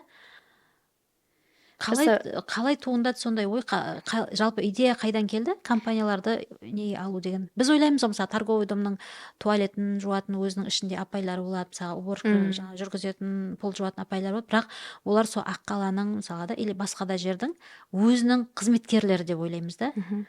Ал қазір как будто бір аутсорс сияқты компания, үлкен компания сол объемды алады да, соны жұмыс жасайды. Енді бұл жерге келу, менде жаңа Алматы Астанаға барып тұрамын ғой. Бірінші сол Алматыдан титул алдым, сол 2021 жылдың ноябрь айында, анандай тоже номер 1 деген. Бүкіл по Казахстану болды ол кезде. По Казахстану номер 1 клиник деген. Сол кезде алған уақытта барып жүрем, и соответственно андай ғой, өзің тазалықта жүргеннен кейін бүкіл жердің тазалығын қарап жүресің ғой. Торговый центрлерге кірем, Мега Алматыға бардық сол кезде. И көрем да техничкалар қалай жүргенін, жаңағы қандай киініп жүргенін, қалай обслужить ететінін. И сол уақытта мен осы Ақтауға келген уақытта, и сен не ойлайсың, сондай адамдар кезігеді ғой негізі. Сол сияқты сол Гүлмира апа кезікті, сол кезде неге сен осы Аққаламолды алмасқа? Аққаламолды мен алғым келген, бірақ мен қорқамын бұндай жерге, үлкен жерге деген сияқты да. Бірақ ойлап жүрмін. И сол уақытта алдым да, сол Гүлмира апай көмектесіп жіберді. И алдымда бұл жерде бүкіл жаңағы ар жақтан көріп келген заттарымды ойланып жүрген уақыттары білім алу керек болды. Білім алғанда именно торговый центрге шыққан кезде оларды қалай обслужить ету, ол жағынан білмеймін ғой енді ноль. Сол кезде Алматыға барып оқыдым. И оқығаным кәдімгідей әлі күнге шейін сол оқуым енді көмектесіп келіп отыр ғой. Қандай деген курстар оқисың сонда? Именно теория ретінде ғой. Осы клининг саласына. Клининг саласында қатысты, иә, именно клининг саласына қатысты. Осы мен торговый центрлерге қалай шығамын, сол жердегі кісілер көп көмектейді. Солар айтып берді маған, мынандай, осы мен осы жердің проектісін алып бардым, ол жақ көрсеттім. Осындай проектіге мынанша адам қоясың, мынандай зат қоясың, мынандай зат қоясың. Өзінің калькуляциясы бар да? Иә. И сол кезде мен сол алып келген біліммен Аққала молды бірінші плейпарктен бастадық. Плейпарктен бастадық та, плейпаркты бардық та просто қалай айтсам болады, плейпарктың ковролиндері кіріп жатқан көрдік. Шелас болып отырған көрдік. Гүлмира екеуміз бардық та жаңағы сол жердегі администрациясын айттық. Біз осы жердің тазалығын алайық. Сіздердің мына ковролиндеріңіз таза тұрады, туалеттеріңіз таза тұрады, мына ойыншықтарыңыз таза тұрады. В общем, соответственно, күні бойы сізге техничка жүреді. И как раз оларға да сол уақытта сол зат керек болып тұрмыз, сразу келісті. Осы 2021 ноябрь айында. Оған дейін өздері тазалайтын болған ба? Иә. Оған дейін жаңағы техничка қояды, бірақ көбінесе штатныйларда текучка именно уборщицаларда болады ғой. Шығып кете береді, келеді. Айтып отырмын ғой, бұнда жұмысқа жаңағы ақшаның жоқтығынан келген сияқты, олар любой момент они могут подводить. Бұл мемлекеттік жұмыс емес, андай жұмыс емес, и алады да любой момент кәдімгідей жұмыстан шығып кете салады, и орнына адам іздеу керексің деген сияқты. И сондай уақытта сол плейпарктен бастадық. Плейпарктың тап-таза кәдімгі сықитып қойдық. Ол жерге машинка қойдық, жуатын заттарын қойып қойдық. И сол уақытта сол жердің Аққала молдың Сергей, Аққала молдың директоры именно плейпаркке барып көрген енді, тап-таза болып қалған. И естіген, соответственно, біз жайлы. И сол кезде біз Аққала молдың несіне бардық, жаңа Гүлшатқа бардық. Иә, админге. Өзімнің проектімді ұсындым, осындай. Бізде бірінші рет бастап отырық бұндай неде. Самый минимальный суммамен аламыз. Ол кезде пайда көрген жоқпын, мен почти бір жылдай пайда көрген жоқпын объектіден. Потому что мен ол жерде бір жыл бойы почти ол жерден опыт жинадым ғой. И менде Ақтауға танылу керек болды. Мен через Аққала мол, бірінші плейпарк арқылы Аққалаға танылдым, Аққала арқылы Ақтауға танылдым ғой. Потому что Аққала Ақтаудағы самый үлкен заведениялардың бірі ғой енді. Сол сияқты оған өкінбеймін, вообще почти тегін жасағаныма да бір жыл бойы. Расходтарын жапты ғой бірақ та? Расход жауып отыр, просто пайда қалған жоқты бізге. Содан кейін сондай үлкен объектілерге шығып, уже опыт болды жерде техничкалармен жұмыс жасау. Біреу шығып кетеді, біреу кіреді, андай. И ол кезде де қиындықтары болды өзінің деген сияқты. Сосын мендегі бір жаңағы айтып атқаным, айттым ғой жаңа, мен алдын ала жоспар, алдын ала стратегия. И соған тек қана соны көре берем да. И мынау асты жағымдағы зат көрінбейді дегенім, былай ғой, инвестицияға ақша тарттым мен. Инвестицияға ақша тарттым да, соны қалай айтсам болады, көп мөлшерде дұрыс емес білімнің арқасында. Ол жерде де білім алып келдім мен про инвестиция. Мен ойладым, барлығын істеп кетем, барлығын ехіп кетем. Но қалай айтсам болады, почти бір жыл бойы тегін жасадым деген сияқты. Солай келесі проект шықты содан. Одан кейін проектлер алдым. Бірақ қалай айтсам болады, физлицоларда жүрген ақшамды мына жаққа салдым. Одан кейінгі менің тағы да қателескен жерім, жаңа инвестиция ақша тарттым, оны қайтара алмай қалдым. Қайтара алмай қалған, басында қайтарып жүрдім, кейін қайтара алмай қалғаным. Айтып отырмын ғой, творческий адаммын. Жан жақтан идея келе береді, ананы істегім келеді, мынаны істегім келеді. Турция мен недвижимостьпен айналыстым сол кезде, и сразу маған осындай заттар керек, Ақтауда жоқ деп магазин аштым. Бірінші Royal House-тың астында болды, үлкен магазин ашқан именно жаңа клиниктің заттарына арналған. И бізде Ақтауда клининговый компаниялар бізден зат алмайды. Біріншіден біз оларға конкурентпіз, екіншіден олар мен ойлағандай профессионалды тұрғыда үйтіп жасамайды екен де көбісі. тек қана кәдімгідей үйдің бытовой средства, бытовой заттар мен бара беретін нелер. Содан кейін мен ол жерде кәдімгідей минусқа плотно кірдім. 2022-де мен плотно қарызға кірдім десем болады. И то ол 1 миллион емес, 2 миллион емес, почти 30 миллионның жуығында минусқа кірдім ғой, почти. Шықтым енді. Одан әлі шыққан жоқпын, но сол жолда келе жатырмын. Былай қарап тұрсаң, біз бәрін бір дестен бәрі бір уақытта жасап тастаймыз деп ойлаймыз ғой. Менің сол кездегі нем энергия толып тұр, идея толып тұр. Аламда үлкен объектілерді алып тастаймын. Иә. И үлкен объектілердің барлығына сен оборудование қою керексің. Сен униформамен қамтамасыз ету керексің. Сен ай сайын расходын қамтамасыз ету керексің.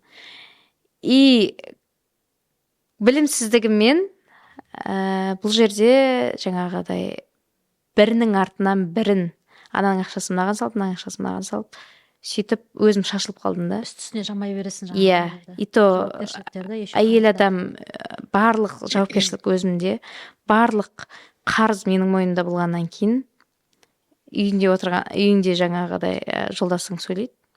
Сен кінәлісің. Сен үйтпегенде бұндай болмас еді. Сен бүйтпегенде сондай болмас еді.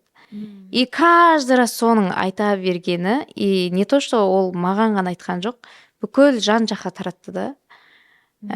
Осындай, в общем, бұл кінәлі, өз кінәлі. Осы кінәлі. Енді адам айтып отыр ма, адам жаңағыдай қателеспей, сен ол жерден опыт жинамайсың да. И сондай қатты қиын уақыттары, мысалы, поддержка іздейсің да. И сол поддержканы мен не үйден де көрмедім, не жақындарымнан да көрмедім да. И сол уақытта кәдімгідей депрессияға түскен уақытта кәдімгідей барлық андай қиын болды да, бір андай шешілмейтін болып көрінеді бір. Болды, шешілмейді. Мен кәдімгідей уже углға кірдім, мен вообще бұдан шыға алмайтындай жолдар көрінді да. И тек қана өзімнен андай яғни басқа кінәлағаннан кейін тек қана өзіңді кінәлайсың ол жерде, басқаны емес. И барлық жерде өзін кінәлағаннан уже даже жұмыста жасай алмай қалдым, уже жұмыста жүрмей, соответственно, сенің фокусыңа келеді ғой, негізі клиентте, басқа да беріледі, сосын бизнеске ол. Бизнеске қатты беріледі. Даже жұмысшылардың алдында да вообще ешқандай желание жоқ. Бірақ жаңағыдай ғой, мен жұмыс жасамасам да сол жолдасым жұмыс жасап тұрды. Бірақ сол үйде тыныштық болған жоқ. Сол сен. Бірақ қазіргі таңда біз айырылысқанның өзінде мен даже қарызды да бөліскен жоқпын. Жаңағы барлық зат өзімнің ойында кетті. Соответственно, уже ары қарай менде күш болған жоқ, мен не қылатын да. Потому что үйде морально кәдімгі шаршап қалдым. И соның барлығы енді шыны керек, осы октябрь айында қайтып келдім ғой. Қайтып келген уақытта компания быт шығып қалған кәдімгідей. Любой заты болсын, несі болсын. Оны кім басқарып отырды, сен жоқ кезде? Жолдасым. Ол көбінесе сол экономдаймын деп не қыламын. Дұрыс шығар, ол да дұрыс қой. Просто мендегі подход жаңағы бүкіл жерге дұрыс подход жасау да. Менің өзім ойым енді жұмыс сен қалай не қыласың, и солай берекесі болады деген сияқты да. Сен потому что сәйкес келмей тұр да сонда сіздерді. Иә. Енді мен оған ешқандай нем жоқ. Ол да менің өмірімдегі, қалай айтсам болады, каждый провокатор, каждый не, ол сені өсіреді ғой. Негізі өшірмейді. Иә. И мен осы 2022 жылдары айырылысқан уақытта басқа қалаға кетіп қалдым ғой. Ол кезде тек қана өзіммен жұмыс жасадым. Басқа бәрін сырып қойдым да, тек қана өзіммен жұмыс жасадым. Көбісі ойлайды, енді эгоист анау деген сияқты нелер келеді. Бірақ ол кезде мен түсінгенім, өзіңмен жұмыс жасамасаң, сені басқалар, сен қалай қабылдайсың, сен басқаларды қабылдайды. Сол психологияға келдім. Психологпен Астана қаласында почти 1 ай жұмыс жасадым. Миллиондап кәдімгідей ақша құрдым. Оның барлығы бірақ маған кәдімгідей көмектесті да, осы 2023-тің соңына дейін почти өз-өзімен жұмыс жасадым ғой. Тек қана жалғыздықта, сондайда да. И баяғы аягөзбен қазіргі аягөз уже былай білмеймін, сыртқа білмеймін, әйтеуір өзіме до и после ғой. Иә, сырттан біз байқамаймыз ғой. бірақ ол ішкі состояние Иә, ғой. ішкі состояние. Ішкі состояние. Жаңағы көбіне бизнес тренерлер айтып жатады ғой, состояниеге мән беріңдер, Состояние, состояние. иә. Жаңағы үлкен бір жаңағы проектілер жасардың бастардың алдында 2-3 күн бұрын состояниені жаңағы бағыттаңдар деген сияқты болды да. Негізі сол дұрыс дүние. Состояние болмаса, онда барлығы бағасы жоқ, ешқандай не болып қалады, барлығы да фишка болып қалады да. Состояние дұрыс Просто бір емес бірнеше рет мен компания сатқым келді, қойып тастағым негізі мен келді. көргем сол кездерде Иә. сондай бір объявление шығарып жүргенді. Сатқым келді, мен уже ештеңкемен. Бірақ айтып жатырмын ғой, көбінесе мен құлаймын да, бір Аллахтың беріп қойған маған қасиеті, құлаймын, қайтадан тұра білемін, бірақ құласам да қанша рет өмірде құлатып жатса да, бірақ қайтадан тұратын адаммын да. И кішкене неге кетемін, қайтадан тұрамын, қайтадан кетемін, қайтадан тұрамын. Бірақ қазіргі состояние менде уже барлық затты алдын мен осы депрессияға кірген жылдар, сіз білесіз бе, білмейсіз бе, қатты семіріп кеттім. Ісік болды, анандай. Бәр зат енді ауыр, и ісік болды да негізі. И айтып отырмын жаңағы мужской нелердің барлығын алып алғам, характер, бүкіл заттар. И сөйтіп жүрген уақыттары барлығын, қазіргі таңдағы менің состоянием барлығын тек бір Аллаға тапсырып, тек сол шешуші, все по воле Аллаха. И біз, қалай айтсам болады, біз себепшіміз да бұл жерде жүргенше. И каждый, мысалы, барлығының осы өмірдегі барлығымыз түріміз әртүрлі, даже отпечатки пальцеміз әртүрлі. Сол сияқты бізде, мысалы, мына жерде миллион адам болса, миллион адамның ішкі состояниесі әртүрлі. И барлығына бір білім өте бермейді, барлығына бір не өте бермейді. Иә, дұрыс. Сол сияқты әркім өз-өзімен жұмыс жасап бастаған уақытында каждый адамның өзін шығара алатын негізі потенциалы бар да. Каждый жауапты өзінен алатын, каждый сұрақтың, мысалы, біз психолог анау деп кетеміз ғой. Иә, ол дұрыс, бірақ психологтарда ананы істесең мынау болады, мынау істесең мынау болады дейді ғой. Бірақ адамның миы ондай қабылдамайды да, біз картинканы қабылдай аламыз и опытты қабылдай аламыз жаңағыдай. Потому что бізде подсознательно көп нәрсе жасап қоямыз деген сияқты. И сол сияқты біз адамдарға өйтіп жеткізе алмаймыз да. Тек қана біз адамдарға қалай көмектесе аламыз, біз оның өз-өзін тану мақсатында, өз-өзіне үңілу, өз-өзінен шығару мақсатында ғана. Иә, сондай психолог тап болды да маған. Аллахтың қалауымен болды. И ол менімен вообще былай, сен бүйтіп істе, сен сөйтіп істе деп 1 грамм айтқан жоқ. Просто мені өз-өзімді тануыма көмектесті. И өз-өзімде өзімді шығаруыма көмектесті. И қазіргі таңда көбіне уже жан-жақтан бір зат іздеп емес, уже өзімнен іздейтін болғам да. Потому что каждый адам миссиямен келді ғой, какой-то бір. Мысалы, мен қазір маған осы кәсіптен береке беріп қойса, значит, осы кәсіптен менде Аллах тағала өзі потенциал беріп тұр осы кәсіпке. Өзі идеяларын беріп тұр. Ол басқасына келмейтін затты маған беріп тұр да. Яғни осы арқылы тағы да бір жақында бір сабақ өттім.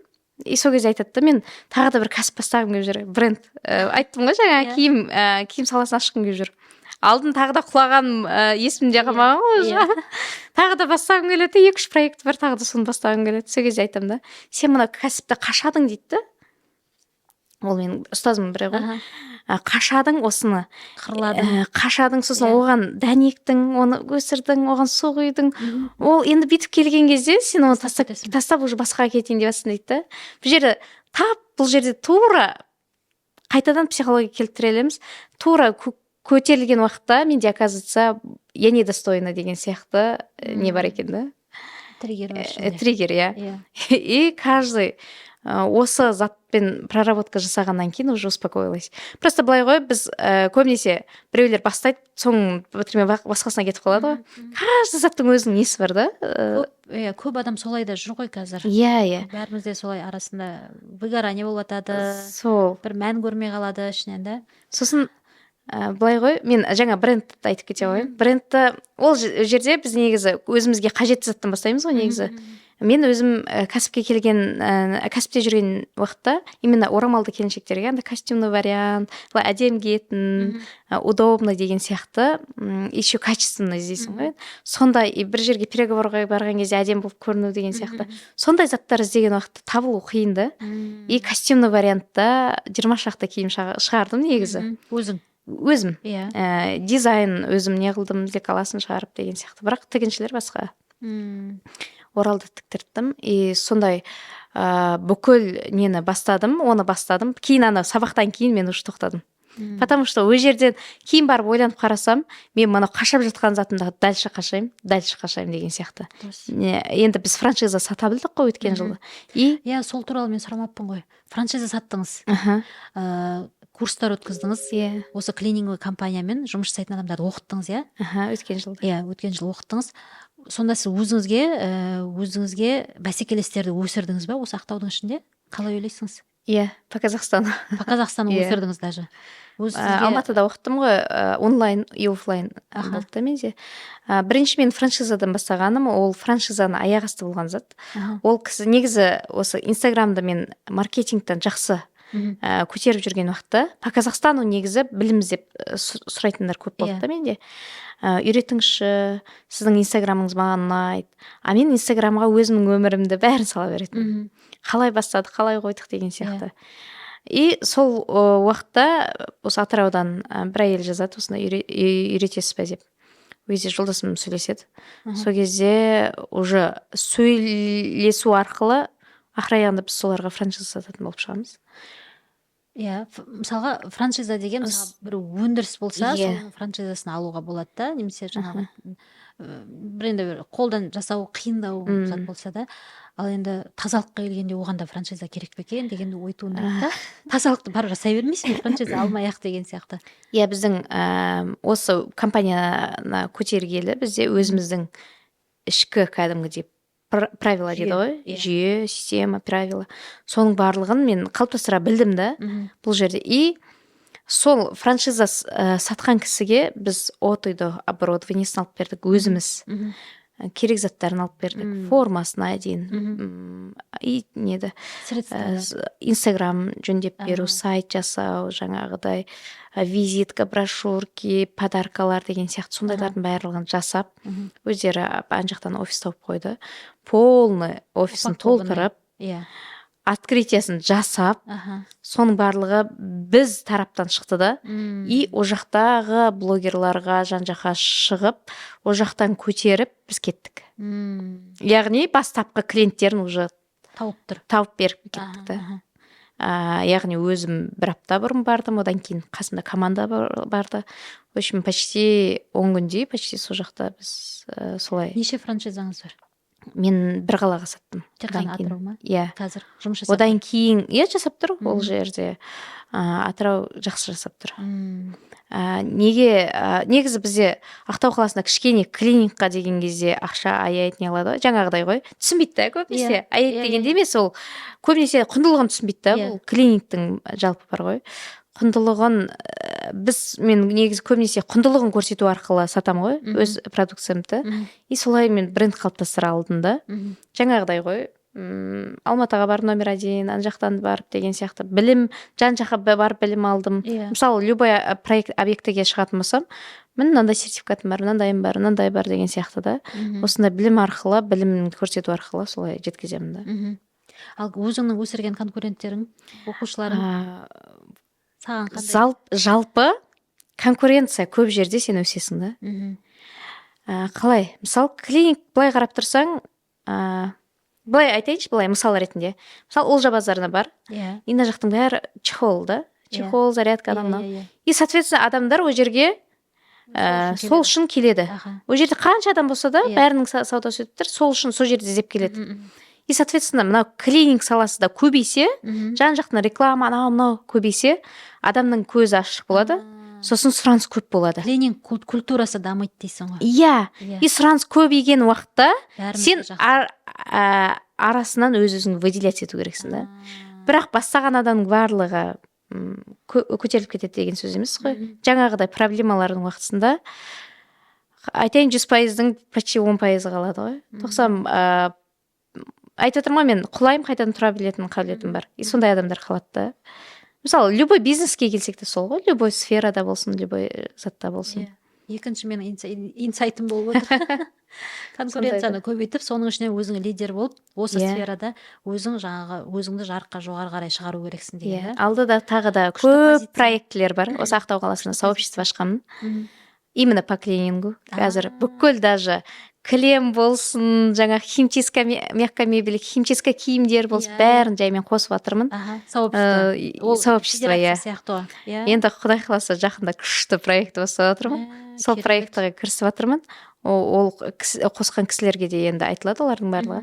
Просто осы по клинингу кәдімгі Қазақстанда таныту керек болып отыр. Аягөз, саған басқа салаға бұрылуға болмайды. Болмайды десеңші. Болмайды, сен өзің ең басында өзің бір іште бір триггер болған ғой, доказать етем деген да. Ол да өзіңе емес, өзіңнің жолдасыңа емес, бала шағамыз әлемге, мысалы Ақтау болсын, шағын Ақтау дала ғой, Ақтауға дәлелдеймін, что мына сала дұрыс бизнес сала екен, бұл жерде ақша бар екен, бұл жерде де ақша тауып өмір сүруге болады екен деген. Мен жұртқа, халыққа дәлелдеймін деп өзіңе бір күшті мақсат қойып қойғансың ғой. Сол. Басқа салаға ауысуға болмайды екен саған. Керемет. Ал енді қазіргі таңда 5 жыл бұрын бастадың ғой. 5 жыл бұрын 5.000 теңгемен бастадың. Оның 2.000 теңгесіне шелек сатып алдың ба? 3.000 теңге, 2.000 теңгесі рекламаға кетті ғой қысқа. 3.000 теңгесіне жаңа шелек, тряпканы, 5.000 теңге расходпен бастадың. Сол кезде бірінші уборканы неше теңге алдың? 9.000 теңге. Әлі есімде, мына ЖК Инара ма, 16 ең салынып жатқан айдала ғой мына жақта. Сол кезде точно есімде емес, ЖК Инара или ЖК Жасмин ба? 9-шы этаж, 40 квадратный метрді бір өзім жинап шыққам. 9.000 теңгеге алғам после ремонтына. 9.000 теңге алдым, 4.000 теңге таза табыс. Керемет. Қазір 5 жылдан кейін қанша миллиондарды обороттарды айналдырып отырсың? Секрет болмаса. Қазіргі таңда бізде бір жылдық айлық обороты 100 миллион теңге бізде. Енді 25-30% не ғой? Жоқ, жаңағы таза табысты. Любой сферада сондай ғой. 30% деп аламыз ғой жалпы. Бұл салада жаңағы кадр тапшылығы деген сияқты проблема көп болып тұра ма? Өте көп. Даже бізде не үшін үлкен, қазір бізде осы уақытқа дейін клининговый компаниялар болмады ғой, почти үлкен клининговый компаниялардың қатарындамын да мен өзім. Себебі бізде Ақтауда осы үлкен объектілермен айналысатын клининговый компаниялар жоқтың қасы. Сосын объектілерге шығатын болсаң, көбісі түсінбейді, жоқ, өзімізде штатта адам бар ғой. Бірақ оларға құндылығын түсіндіру арқылы мен оларға айтамын да, сіз хорошо өзіңіз жасап жатсыз, бірақ мынау кафеліңіз, мысалы, надолго служить етсін десеңіз, мысалы, сіз аласыз да комет, қазір белизнамен жуады, бөз тряпкамен алады да, оның бетін налет қылып тастайды.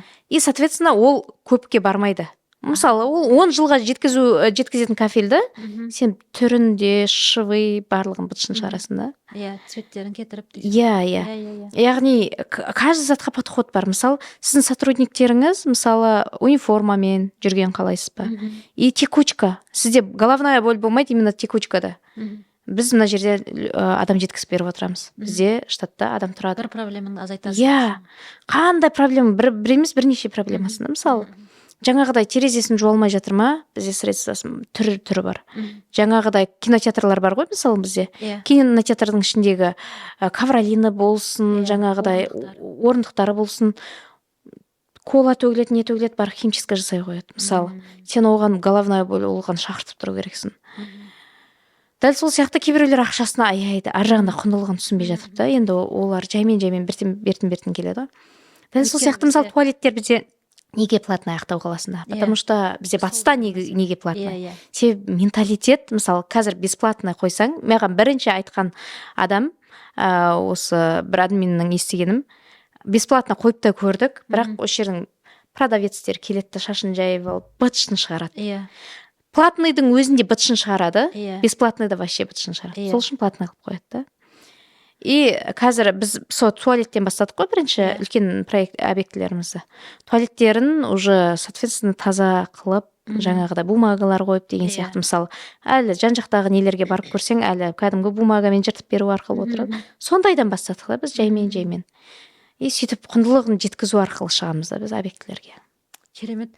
сол культура жаңағы тазалық культурасы ғой. Біз енді жаңағы шетелде ой туалеттердің бәрі қоғамдық Иә, туалеттер иә. тап-таза тұрады. Үлкен қалаларға барғанда да солай болып тұрады да. Тап-таза тұрады, аппақ салфеткалер тұрады. Ішінде де біз қызығып келеміз енді, бірақ біз өзімізде әзірше солай тезірек сол жаңағы адамдардың ол да бір деңгейі ғой. Иә, негізінде. Сол деңгейіміз өсіп, сол жаңағы тазалық культурасының, мәдениеттің дамығаны Просто былай айтайын. сіздердің көмегіңізбен келе жатыр екен Иә, ғой деп мен ойлап отырмын да қазір. Просто былай айтайын. Біз обычно туалеттен бастадық дедік қой. Салфетканы осы қойып бастадық қой. Иә. Біз қоямыз, мысалы, норматив бар да, біз айына мынанша аламыз, мынанша күніне мынанша қою керек деген сияқты да. И соның өзін алады да, тек қана қол сүртіп қана қоймайды да, мысалы. Алады да жартысын алып кетіп қалады. И, соответственно, мына жақта бізде компания берілмей жатыр деген ой болады да. Иә. Мысалы, көп зат бар да ондай, даже сабындарын әкетіп қалады, баларады да тряпкасын жуып тұрады деген. Ондай заттар түсіндірсең де по-любому қайталанып жатыр да. И сондай услугаларды біз на высшем уровне көрсеткіміз келеді да. Бірақ, соответственно, жаңағыдай ғой, менталитет кішкене әлі әлсіреп тұр, бірақ жаймен келіп жатырық. Сол салфетканы енді бізде қойып жатырық қой. Иә. Сол сияқты ғой. Керемет, мен қатты ойланып қалып отырмын қазір. Біз әлі неше поколение өтуіміз керекпіз да, чтобы ондай дәл сондай жаңағындай енді Корея демей ақ қояйық, Алматыдағыдай бір культураға, мәдениетке жету үшін де біз әлі біраз уақыт жұмыс керек сияқты. Сіздермен жағаласып, сіздің компаниямен жағаласып. Қазір енді таза 25 миллиондай да примерно тауып отырсыз да. Иә. Енді мынандай сұрақ туындап отыр да. Енді біз жаңа өзімізді қарап отырған Маңғыстау өлкесінің адамдарына, өйстіп біздің өңірде кәсіп бастап соны дамытып жүрген кәсіпкерлерді көрсету ғой халыққа. Сәйкесінше үйде бос отырған кісілерге ой туындауы мүмкін. Жаңағы осы салаға қалай кірсем болады, қалай бастасам болады. Мысалға, үйде отырған келіншек болуы мүмкін, жаңағы ең басында өзің сияқты жаңағы мұқтаж, бірақ не істерін білмей отырған, иә, табыс табу керек бірақ деген сияқты. Бірақ қолынан не тігін тігу келмейді, не жаңағы торт пісіру келмейді, не салат тұру келмейді деген сияқты. Сол кісілерге мысалға осындай клининг саласына кіруге болады да. Любой адамға кіруге болады, бұл салада именно. Жалпы бизнес бастап кетуге қалай қарайсың? Просто былай ғой, маған да көп жазады. Даже кеше де жазып отыр. Көп жазады да, осы қалай бастауға болады, үйретесіздер ма, онлайн бар ма, офлайн бар ма деген сияқты. Мен обучение өткіздім ғой, өткен жылы. Обучение өткізген сол спростың көптігінен өткіздім да. Та же самое ғой, бастаған клиниктер байқаймын да, айтқан затыңды көбінесе жасағысы келмейді. Көбісі негізі оңай деп ойлайды да. Үйдің жұмысы деп ойлап бастайды. Сосын ар жағындағы проблемалар жаңағыдай клиентпен, сотрудникпен шығып бастайды ғой уже. Сондай уақыттар көбінесе құлап қалып жатады. На самом деле, да. А на самом деле істеймін дейтін адамға ол кәдімгідей қазір мысалы мен өзім жалғыз бастана ғой, енді қазіргі таңда алимент алып жатқан жоқпын, мысалы да. Бір семьяны асырап отырмын. Мысалы, қазір 40-тан аса сотруднигім бар, Аллаға шүкір да. Қазір таңда енді мен айырылысқалы, мен әлі үй алған жоқпын, айырылысып кеткелі да. Үй алған жоқпын, мысалы да, үйсіз не жүрсем де әйтеуір арендамды, жаңағы немді жауып отыр да, Аллаға шүкір. Яғни бір үйімді сотрудниктерім бәрін қамтамасыз етіп отырмын деп жатқаным ғой, бұл жерде айтпағым. Яғни осы салаға енемдей, осы ниша бойынша да бизнес бастаймын деген қыз келіншектер болса, хабарласуға болады сізге да? Иә, мен енді алдын бар ма? Нарықта орын бар ма? Казахский аудитория негізі жоқтың қасы. Орысша үйретеді көбісі. Негізі қазақша аудиторияны мен тірілткім келген негізі. Осы тиктокта да жарып кеткен видеоларым бар, жаңағы инстаграмда да. Көбісі қалай бастаймыз, қалай не қыламыз. Просто мен мынау осы техничка болсын, уборщица болсын, бізде стереотип қалыптасып кеткен деп айттым ғой жаңа. Төмен, өздерінде төмен сезінеді. Осы сфераға, ой, видеоға түспеймін, ой, ұят деген сияқты, айтпайды жұмысқа кірген деген сияқты. И, соответственно, адамдар да соны басынады да. мен Қазақстанға мындай не стереотип қалыптастырғым келеді да, что мысалы намаздың кілті ол дәрет, иә, жәннаттың кілті ол намаз. Енді соответственно оның түпкі кілті тазалық болып тұр ғой. иә, Яғни сен біреудің үйіне барып, хорошо үйіне емес, біреудің объектісіне барып, сен біреуге тазалық сыйлау арқылы оның жұмысына береке кіруіне, табысты болуына тікелей әсерін тигізіп тұрсың. Не үшін біз оны төмен түсіруіміз керек? иә, Мысалы айтайын, сенің мынау заведениеңе, мысалы кафең дейік айтайық, сол кафең, рестораның таза тұрмаса, саған ешкім келмейді. иә, А оны жасайтын кімдер? Техничкалар, уборщицалар. иә, Яғни баяғы тілмен айтамын да, а біз қазір уже жаймен бертін келді клинер деп айтамыз ғой өзімнің сотрудниктерім. Бірақ былай общий неде айтып жатырмын да. Сол тазалық жасап жатқан кімдер? Техничкалар ғой. И соны неге олар өз-өздерін төмен сезіну керек? Неге түсіру керек? Неге бізде Қазақстанда именно мизерный зарплата осы техничкаларға бізде? Не үшін? Мысалы, жарайды, ұстаздарды көтеріліп жатыр, медиктерді көтеріліп жатыр. Неге 85 мыңнан көтерілмей қойды именно зарплата осы ненікі да? Аллаға шүкір, менің сотрудниктерім, бір сотруднигімнің өзі 135 мың, 15 күнге 2 күн істеп 2 күн демалғанның өзінде 135 мың сондай алады да. Аллаға шүкір, былай квартира жинайтындар 200-дің үстіне табады.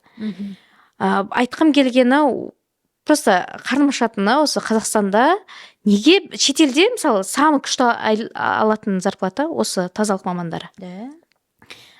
Швецияда болсын, Америкада болсын мысалда. Неге бізде именно Қазақстанда қатты төмендетіп тастаған, даже көше сыпыратындардың айлығы мизерный да. Самый минимальный қойып қояды, оларға все можно деген сияқты. А на самом деле сенің қалаңның таза тұруына, сенің заведениеңнің, сенің үйіңнің таза тұруына, даже өзі үйін, мысалы патологын үйтіп шүрте алмайды ғой. Люстрасын, терезесін, батареясын арасын. Неге, не үшін төмендетеді деген сияқты осы не келе береді ғой маған. И осыны өзгерткім келеді, енді бір өзің жүріп ештеңкені өзгерте алмайсың. Сол сияқты да. Бірақ компанияны көбейту керек екенсің, миссионерлерді көбейту керек саған. Сондай да. Просто Британияны алайық, ол жақта оқу бар, туалет тазалайтын. Оқу бар. Иә, 4 жыл бойы сен туалет тазалайтын оқуын оқисың. Прикинь, сен 4 жылдан кейін бітіресің да, тек қана туалет тазалайтын компанияларға жұмысқа кіре аласың. Сол неңмен. Оны оқымасаң, олар сізді жұмысқа алмайды. Мысалы, Ақтау, былай мысалға түсіндірейін. Ақтаудың бүкіл туалеттерін аласың, заведениясын болсын, кафе, ресторандар быт шығып жатады. Мысалы, тойға барасың, туалетіне отыруға жеркенесің. Неге? Рестораннан былай ақша түсіп жатыр, мысалда, күніне қанша ақша түсіп жатыр. Неге именно сол туалетін тазартып қоймасқа? Неге хотя бы өзі жасай алмаса, неге осындай компаниялар жалдап қоймасқа? Мысалда, бірінші очередь сондай тазалықтан неге бастамасқа? Кухня, мысалы, кухня заведениялар. Мысалы, барасың, майға батып атады. Мысалда, неге сондайларға хотя бы жылына 6 айда бір сондай жасатып қоймасқа?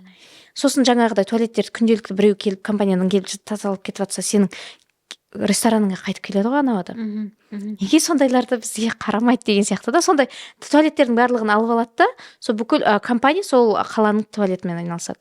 Бір компания алады тек қана люстрамен айналысады. Бір компания алады тек қана ковермен айналысады. Бір компания алады сондай да, мысалы. Британияда солай. Иә. Ал бізде, мысалы, бізде именно Ақтауда бірінші болып стирка шторды мен шығарғам деп айта аламын да оны, уверенный, потому что стирка штор жоқ қойды. Ол қаяқтан келді, мен бір үйдің барлық тазалығын жан-жаққа жібермей, лучше өзіміз тазалайық деген сияқты. Шторында аламыз, химчисткасында аламыз, үйіндегі мебельдерінде тазалаймыз, мягкий мебельдерінде, коверында, мына партнерларға бер жері мысалы да. Яғни анау адам суицид етпейді, басқа жақтарға іздеп, анаған соғып, мынаны шақырып отырмайды да. Барлығын бір компаниядан таба қояды деген сияқты, барлығын бір жерге ұйымдастырып қойдық та солай. Қазір бар ма сол? Иә. Енді физлицомен қазір айналысып отырмыз, бірақ қатты бір физлицоға не беріп жатқан жоқ акцент. Тек қана юрлицолармен, потому что физлицода кішкене маркетингке көп шығын шығарасын. Білесіз оны, мобилографың бар, жаңа блогерлар, Ақтаудың блогерлары, ой, баған білесіз, кәдімгідей бешеный қояды. Былай қарап тұрсаң, қазіргі таңда баяғыда ақшаны андай нелер алатын болған ғой, енді не дейтін еді, бандиттер дей ма, не дейді, кәсіпкерлерден қазіргі таңда енді блогерлар алады ғой. Еще наглый соғады да, тегін жасап берші дейді. Мен де болған неше рет рекламаны жасамай қойғам. Кәдімгідей знатный блогерлар. Тазалықты алып 6 рет жасатып, 7-сінде басқа компания шақырып соларды реклама жасап жүрген. Одан кейін мен қазіргі таңда вообще блогерлармен жұмысты тоқтатып тастағалы уже біраз уақыт болды. Масқара. Содан кейін просто айтып отырмын ғой, кәсіпті баяғыда бандиттер не қылады деді. Қазіргі таңда блогерлар жиді депті. Мысалы, шынымен ғой, енді кәсіп бастап жатқан кісілерге мен өзім сөйтіп ойлаймын да, көмектесу керек сияқты да. Мысалы, хорошо, ол өсіп кеткен компания болса, ол сенің неңе мұқтаж емес қой, жаңағы затыңа да, жарнамаңа. Ол енді бастап жатқан адам саған 300 мыңдап, миллиондап беру, мысалы. Бағалары өте масқара. Сондай да. Мен сөйтіп көп қателік еттім да. Анаға мынанша ақша бересің, мынаға маркетингке көп шығын шығардым. И айтып отырмын ғой, услугаға төлейтін кезде ақшасын шығара алмайды бізде Ақтауда. Сіз ойлап жатқан жаңа 40 мыңды не үшін беремін дедіңіз ғой. Сол сияқты да. Жоқ, мен басында солай ойладым. Сосын уже нәтижені көргеннен кейін мен уже көрдім, не үшін төлеп жатқан. 3 апта столының үстіне шаң тұрмай, полирол дегенді сеп кеткенсіз ғой енді. Мені масқалып деймін ба? Соны көргенде мен, оказывается, осы да екен ғой барлық фишкасы депті. Әйтпесе мен өзім күнделікті тұрақты столының үстіне 2 күн сайын, 3 күн сайын, әйтпесе, не ғой? Ақтаудың шаңы деген дұрыс шаң ғой кәдімгідей. Солай ғой. 2 күн сайын, 3 күн сайын сүртемін ғой столының үстін. Керемет, өзіңнің алға қойған миссияң деген ұлы миссиялардың бірі деп ойлап отырмын. Өйткені сен қазіргі қоғамдағы дұрыс бір мәселелерді көтеріп қойып отырсың да. Осы жолдан таймай, осы миссияңды былай бұрмай басқа салаларға тек қана алға жүруіңе тілектеспін. Өйткені бұл мәдениеттің дамуы бізге өте қажет қазір. Бірақ соны қарапайым адамдар білмейді екен. Мысалға, мен сенімен әңгіменің барысында ғана ойланып отырмын да. Өйткені жаңағы Тұрсынбек Қабатовтың бір несі бар ғой, әзілі бар ғой. Қай жерге бір шетелге барған кезде дала сыпырушы кісі жаңағы өзін өзі төмен санамайды дейді, өзін достойно ұстап, көше сыпырып жүр, жаңағы мен өзімнің ісімді жақсы көрем. Ер адамдар жасайды. Ер адамдар. Мен өзімнің ісімді жақсы көрем. Осы мен көшені сыпыру арқылы мен осы жердегі адамдарға жаңағы тазалық сыйлап жатырмын, осы жерде тұрғындардың былай өткен адамдардың көңіл күйін көтеріп жатырмын деп өзін сондай позицияда ұстап жүреді екен дейді. Жаңағы сен өзің айтып отырғандай жаңағы өздерін төмен санамайды дейді. Осыда фишкасы, осыда болып тұр ғой. Енді осындай ұстаныммен әрбір жаңағы сіздің қызметкеріңіз осындай фишкамен, осындай наныммен да жүру үшін сіз көбірек оқытуыңыз керек ол кісілерді. Әйтпесе барлығы да өмірдің мұқтаждығынан барып тұр ғой сіздің компанияңызға. Басқаша жол таппағаннан кейін жаңағы енді ол жерде болмағанда, егер сол жұмысқа бармаса, ол кісілер уже басқа бір кәсіппен айналысып жүрген кісілер болуы мүмкін еді. Мысалы, сөзіңіз білейін. Бұл негізі білім тек қана технический университеттерге ғана емес, негізі именно үй жинаудың ненің тәсілін үйрену бүкіл әйел затына керек. Мысалы, былай айтайын, әйел заты жаңа сіз айтасыз ғой, оның техникасын білмегеннен кейін 1 күн жүрем, 2 күн жүрем, 3 күн жүрем деп. На самом деле бұның техникасын біліп алсаң, дұрыс тряпкаң болса, дұрыс инвентарың болса, сен оны за 6 секунд бір бөлмеңді жинап тастап, мысалы да, мына мысалы кухняңды алайық.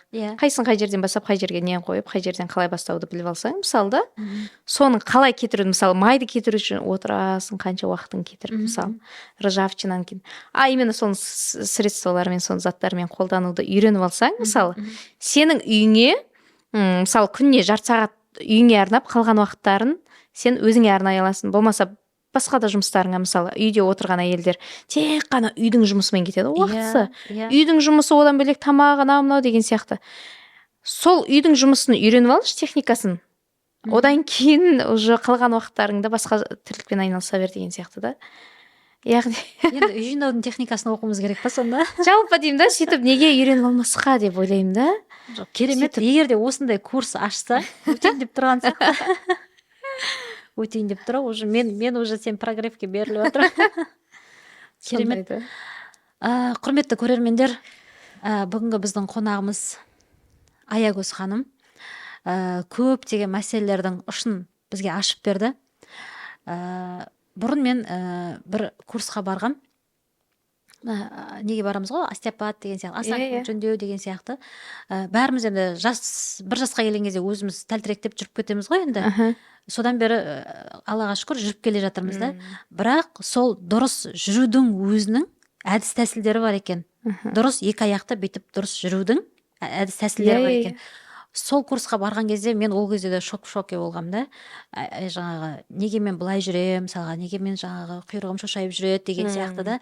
Сол кезде мен түсінгенім, дұрыс жүрудің де өзінің техникасы бар. Соны дұрыс жүрмегеннен кейін біз бүкірейіп жүреміз. Күрейеміз, иә. Сосын басымыз төмен қарап жүреді, мына жерден сосын шишка шығады деген сияқты да. Сол кезде алған түйген ойым мен қазір де келіп отыр да. Үй жинаудың да өзінің техникасы бар, өзінің әдіс тәсілдері бар. Егер де соны үйреніп алатын болсақ, біз өзіміздің біршама уақытымызды да экономдауымызға болады екен да. Құрметті көрермен, бүгінгі әңгімеміз сіздерге ұнады деген ойдаймын. Егер де сізге ұнап жатса, егер де сіздің сұрақтарыңыз болса, сын пікірлеріңіз болса, алтында комментарийға жазып кетсеңіздер болады. Бүгінгі Аягөз ханымға көптен көп алғыс айтамын. Өз миссиясын бұрыннан түсінген болса да, жаңағы фокусын дейді ғой, фокусын жан-жақтарға шашыратып жіберіп кейде оны қайта жинап алып жүрген жан екен. Бірақ алдағы уақытта осы бағыттан таймай, тек қана осы саланың лидері болыңыз деп тілектестік білдіргім келеді. Өйткені менде жоқ ойлар сізде бар екен. Және сіздің сол жаңағы өзіңіздің ұстанып отқан ұстанымыңыз халыққа дәлелдегім келеді дегені да, осы саланың дұрыс сала екендігін, осы саланың керек екендігін дәлелдегім келеді деп отырғаныңыз маған қатты ұнап отыр. Және бұл қоғамға, біздің халыққа керек мәдениет екендігі мен мойындап отырмын да. Осы салада, осы саланың майталманы болыңыз дегім келеді. Амин. Керемет. Көрермендер, егер де осы салаға сіздерде бір мүшесі болып кіргіңіз келсе, осы Аягөз ханымның инста парақшасын қалдырамыз, сол жерге барып қарасаңыздар болады. Егер де бизнес жөнінде сұрақтарыңыз болса да қойсаңыз болады. Аягөз ханым тартынып қалмайды деген ойдамын. Керемет. Жоқ, ол жақтан наоборот, мен айтып отырмын. Білім жағынан, жалпы мен өзім любой зат үйренемін ғой, сыртқа шығарған жақсы көремін да. Даже асығам кәдімгідей. Потому что біреуге үйреткен сайын, сен одан наоборот тағы да шыңдаласың. Біреуге бір зат үйретесің ғой. Ол шыққан сайын сенде одан потенциал жатталады ғой. Жатталады, еще потенциалыңды көтеріле береді. Ешкімге келмейтін ой, саған келе береді деген сияқты ғой. Керемет. Негізі әркімнің әртүрлі таланты бар ғой, дегенмен де осындай салада, осы тазалық саласында көше сыпырушылардың, жаңа техничка сату қызметкерлердің жырын жырлап, солардың күйін күйттеп жүрген тұлғаларда болады екен деп мен ойламаптын осыған дейін. Маған кәдімгі әсерлі әңгіме болды өзіме. Рахмет бүгінгі әдемі, күшті әңгімеңізге. Кәдімгі құнарлы әңгіме болды. Және біз осындай әрбір келген қонағымызға сый сыйлаймыз. Біздің әрдайымға жаңағы демеушіміз Қазақселеуір күміс орталығы сізге сыйын ұсынады. Қабыл алыңыз. Рахмет, Алла разы болсын. Тойға тағыңыз. Керемет. Қазір ашып көресіз бе? Сразу көремін. Мен жақсы көремін, жалпы. Мынандай сыйлық берсе сразу киген десең да. Қазақи нақышта керемет, Алла разы болсын. Заманауи үлгіде жасалған. Тағып алыңыз. Заманауи үлгіде жасалған. Мен жаңа ғана айтып отыр едім. Сақина, мен сөйтіп айттың, ойланып қалдым да, дегенмен де енді әйел адам әшекейге жақын болады ғой деп ұнайды деген ойдамын. Наурыздың қарсаңында түсіріп отырмыз бұл эфирімізді. Наурызымыз құтты болсын. Жақсы күндерге тағыңыз. Бүгінгі сыйымызды. Рахмет. Қазір мен бір сөз айтып. Гүлбану ханым, сізге де Алла разы болсын. Осындай эфирге шақырып, мені елеп, осындай жерге шақырып отырғанына да. Бұл негізі менде бірінші рет осындай интервьюға шақырып отырғаны. Бастамасы болсын. Иә, бастамасы болсын. Жұмыстарыңызға сәттілік. Енді сізді 2 жылдан бері ма? 2 жылдан бері танимын ғой. Жалпы сырттан да көріп жүрмін деген сияқты, былай статустарыңызды көріп отырамын деген сияқты. Өте керемет жансыз. Жалпы жаңағыдай білем ғой, енді менде кәсіпте жүргеннен кейін мен негізі анализге күшті адаммын да. Мысалы, Аққалада да 2-3 жерден күміс жабылып жатыр мысалы да. Мен всегда байқаймын да, осы кісілер әлі тұр ғой, еще кеңейтіпті ғой деген сияқты да. Сонда мен негізі анандай сырттан көп затты анализ қылып жүремін да. Анау 2-ші этаждағы кісілерде мысалы жауып жатқан нелерді көремін да. Машаллах деп қоямын да, мынандай. Өйстіп до конца сөйтіп жүретін адамдарға риза боламын кәдімгідей ше, мынандай. Потому что көп адам негізі кәсіп бастайды, тастап кетеді, не қылады, қиындығына шыдамайды деген сияқты ғой. Енді ол да бәріне беріле бермейтін мінез құлық дей ма, не дейді. Сондай ғой. Өздеріңіздің де жаңағыдай қиындықтары не болған уақытта тастап қояды деген сияқты. Бірақ мен Аққалада көрдім 2-3 жерден именно күміс жабылғанын да. Сол, жұмыстарыңызға сәттілік сіздерге де. Рахмет. Тағы не айтайын? Сізге де сәттілік тілеймін. Бүгінгі эфиріміз өте қатты, керемет өтті. Кәдімгі душевный деп айтады, душевный әңгіме болды кәдімгідей. Құрметті көрермендер, сізге де ұнайды деген ойдамын. Лайк басып, комментарийларыңызды жазып қойыңыздар.